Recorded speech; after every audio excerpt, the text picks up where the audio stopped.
and who was provided with a magnificent senatorial office in the vicinity of the town of D, wrote to M. Bigot de Priamino, the minister of public worship, a very angry and confidential note on the subject, from which we extract these authentic lines. Expenses of carriage. What can be done with it in a town of less than 4,000 inhabitants? Expenses of journeys. What is the use of these trips, in the first place? Next, how can the posting be accomplished in these mountainous parts? There are no roads. No one travels otherwise than on horseback. Even the bridge between Durance and Château Arnoux can barely support ox teams. These priests are all thus, greedy and avaricious.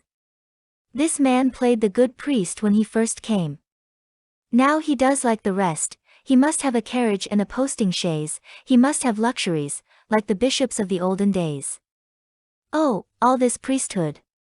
Things will not go well, le Comte, until the Emperor has freed us from these black-capped rascals.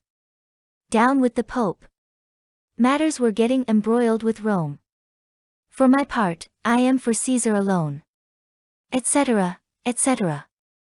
On the other hand, this affair afforded great delight to Madame Magloire.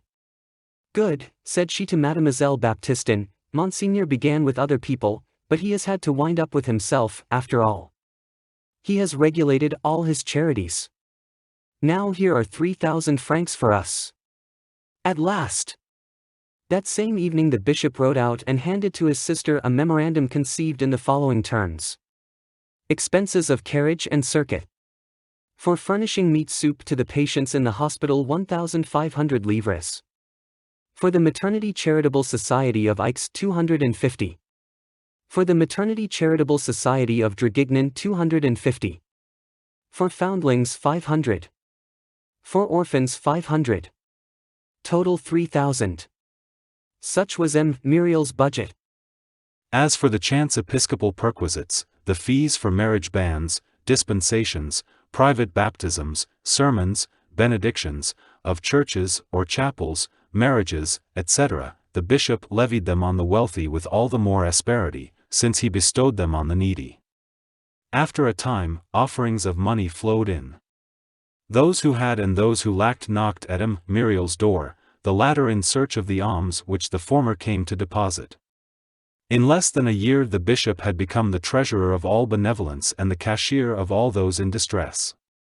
Considerable sums of money passed through his hands, but nothing could induce him to make any change whatever in his mode of life, or add anything superfluous to his bare necessities. Far from it. As there is always more wretchedness below than there is brotherhood above, all was given away, so to speak, before it was received. It was like water on dry soil, no matter how much money he received, he never had any. Then he stripped himself.